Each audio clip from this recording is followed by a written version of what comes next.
Selamat malam, Ibu Bapak, Saudara-saudara yang terkasih di dalam Kristus. Kita kembali berjumpa di dalam persekutuan syafaat malam. Suprarasional, artinya melampaui akal. Begitu judul cerita singkat yang menjadi bahan refleksi kita kali ini. Di sebuah desa kecil di kaki bukit yang jauh dari hiruk-pikuk dan keramaian kota, tinggallah sebuah keluarga kecil yang hidupnya sangat sederhana, kalau tidak mau dikatakan keluarga miskin. Namun mereka berempat, sang ayah, ibu, dan kedua orang anaknya yang masih kecil, hidup bahagia. Mereka tidak pernah lupa bersyukur atas kemurahan Tuhan dalam kehidupan mereka. Itulah yang menjadi sumber sukacita dan pengharapan mereka, sehingga mereka dapat merasakan damai sejahtera. Sang ayah sudah berusaha bekerja sekuat tenaga, mengolah ladang mereka, tetapi panen selalu gagal dan gagal lagi hampir setiap tahun. Meskipun demikian, sang ayah selalu bersikap tegar dan tetap berusaha dengan harapan suatu saat pasti hasil panennya akan melimpah. Semangatnya tidak pernah kendor. Sang ayah terus berusaha mencari nafkah dengan berbagai upaya untuk memenuhi kebutuhan keluarganya. Demi anak dan istrinya, sang ayah rela melakukan apapun sepanjang pekerjaan itu masih halal. Satu hal yang tidak pernah berubah adalah sang ayah selalu mengajak dan mengingatkan istri dan kedua anaknya agar mereka selalu mendekatkan diri kepada Tuhan, tekun berdoa dan rajin beribadah. Sang ayah selalu mengatakan, Tuhan adalah sumber dari segala sesuatu, dan segala sesuatu suatu saat akan kembali kepada Tuhan, dan tidak ada sesuatu apapun terjadi di luar pengetahuan Tuhan. Yang terpenting dan terutama, biarlah hati kita mengasihi Tuhan jauh melebihi apapun yang ada di bumi. Kita harus mengasihi Tuhan dengan segenap hati, dengan segenap jiwa, dan dengan segenap akal budi kita. Nasihat sang ayah kepada istri dan kedua anak mereka. Suatu saat, beberapa waktu menjelang Natal, sang ayah duduk termenung, wajahnya kelihatan sedih. Belum pernah ia selemah ini. Ia masuk ke dalam kamar lalu berdoa, Tuhan, hari Natal sudah dekat. Aku tidak meminta apapun daripadamu. Hanya berikanlah kami makanan secukupnya. Dan jika Tuhan berkenan, berikanlah baju baru untuk kedua anakku. Setelah itu, sang ayah mengajak istri dan kedua anaknya pergi ke ladang. Siapa tahu ada sisa-sisa hasil ladang yang dapat diambil untuk dijual. Harapannya hanya ingin membelikan 2 pasang baju baru untuk kedua anaknya.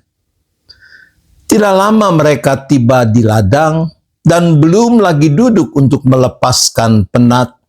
Dari kejauhan mereka melihat asap tebal membumbung tinggi ke angkasa dari arah kampungnya.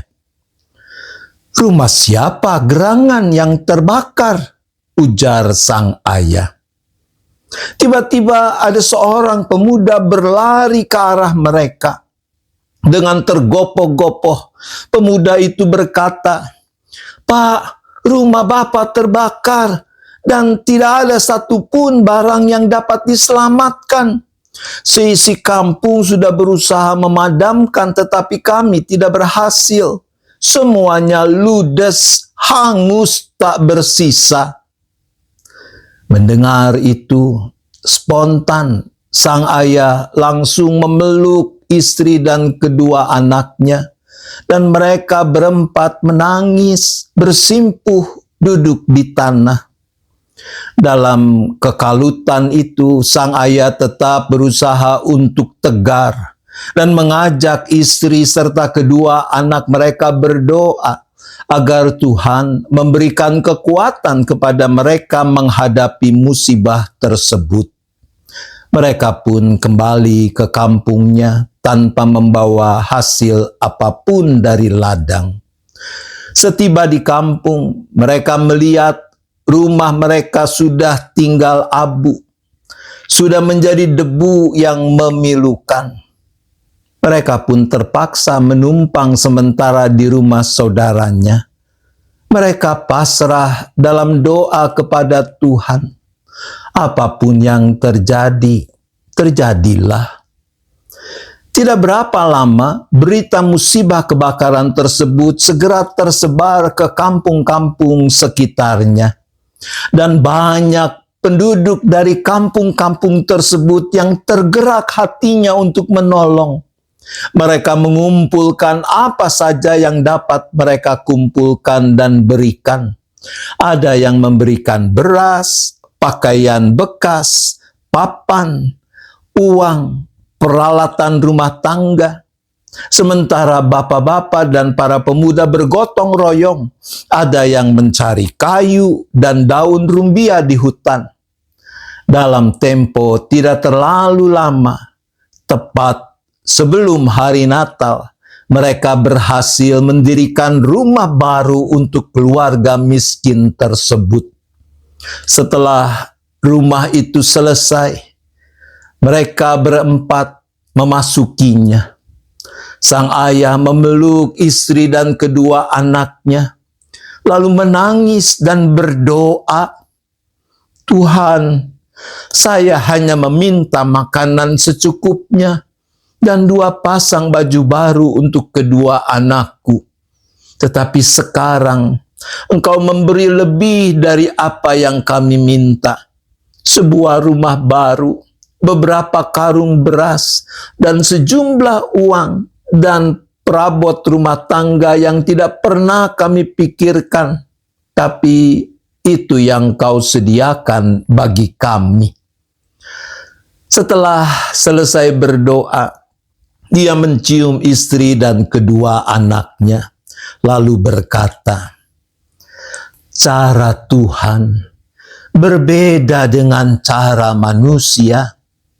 Pikiran Tuhan berbeda dengan pikiran manusia. Ketika rumah kita terbakar, semuanya seakan-akan sudah berakhir. Tetapi Tuhan berkehendak lain. Dia menyediakan lebih dari apa yang kita pikirkan." Saudara yang dikasihi Tuhan, di dalam surat Roma pasal 8 ayat 28 dipersaksikan demikian. "Kita tahu bahwa Dia turut bekerja dalam segala sesuatu demi kebaikan orang-orang yang mengasihi Allah, yaitu mereka yang terpanggil sesuai dengan rencananya." Peristiwa Natal adalah wujud nyata dari kasih Allah yang melampaui rasio, melampaui akal pikiran manusia. Bagaimana Yesus Kristus, Sang Putra, tidak menganggap kesetaraan dengan Allah sebagai milik yang harus dipertahankan, melainkan telah mengosongkan dirinya sendiri dan mengambil rupa seorang hamba dan menjadi sama dengan manusia. Di dalam Yesus, Allah mewujudkan realisasi rencananya, yaitu keselamatan manusia dan dunia. Kita yang terpanggil adalah kita yang mau menyambut anugerah yang Allah limpahkan itu. Peristiwa Natal adalah bukti bagaimana Allah berkarya dengan cara dan pikiran yang berbeda dengan cara dan pikiran manusia yang terbatas. Maka kita pun boleh meyakini bahwa di sepanjang perjalanan hidup kita selaku anak-anak Allah, di dalam segala perkara yang kita hadapi, Allah Trinitas tidak tinggal diam. Dia turut bekerja dalam segala sesuatu demi kebaikan orang-orang yang mengasihi Allah. Marilah kita terus mengasihi Allah. Mari kita terus merawat iman yang rasional dan sekaligus suprarasional itu. Tuhan menolong kita. Amin. Mari kita berdoa. Bapa di surga, ampunilah kami sekiranya kami gagal merawat sikap iman yang suprarasional yang melampaui akal pikiran kami dan cenderung beriman yang rasional saja. Tuhan, ampunilah kami.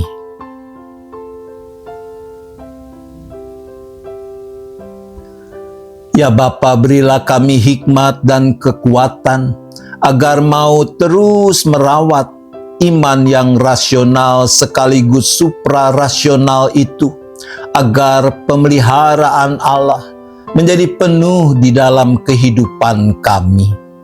Tuhan, tolonglah kami.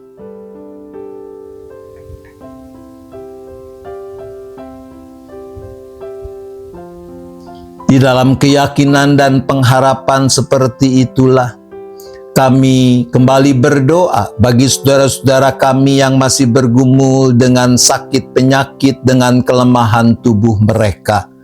Kami berdoa bagi Bapak Bambang Kristanto, Bapak Hari Dwi Yoga, Ibu Suciwati, Bapak Andi Hamdono, Bapak Andris Theodorus, Bapak Kunjung, Ibu Damayanti, Ibu Melibong, Ibu Suryati, Bapak Hartono, Pendeta Emeritus Yosef Theo, Pendeta Emeritus Paul Suraji, juga Bapak Yosua Edris Sulung. Bagi mereka kami berdoa.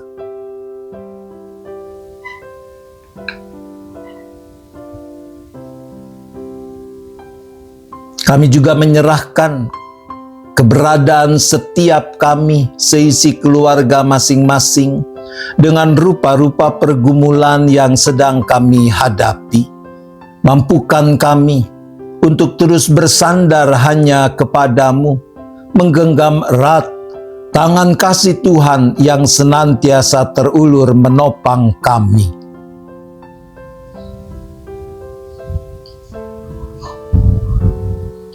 Kami berdoa ya Bapa bagi gerejamu di mana-mana tempat, khususnya di dalam rangkaian kegiatan masa raya Natal dan Tahun Baru.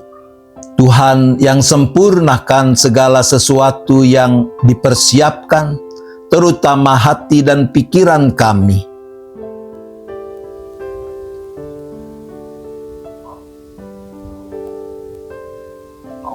Kami juga tetap berdoa bagi bangsa dan negara kami. Biarlah Tuhan yang terus menopang, memampukan para pemimpin bangsa kami untuk selalu memilih hanya apa yang benar, melakukan dengan cara yang benar sehingga mendatangkan kebaikan bagi segenap bangsa tanpa terkecuali. Khususnya dalam proses rangkaian pemilu, Tuhan juga yang berikan keteduhan hati, ketenangan pikiran, agar semua pihak boleh tetap menjaga kesatuan dan persatuan bangsa di tengah segala perbedaan yang ada.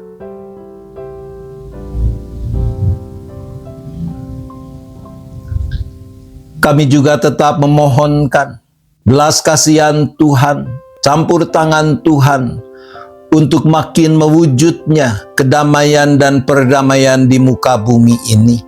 Khususnya kami berdoa bagi penyelesaian konflik antara Rusia, Ukraina, Israel dengan kelompok Hamas yang telah menyengsarakan begitu banyak orang. Tuhan, kasihanilah kami.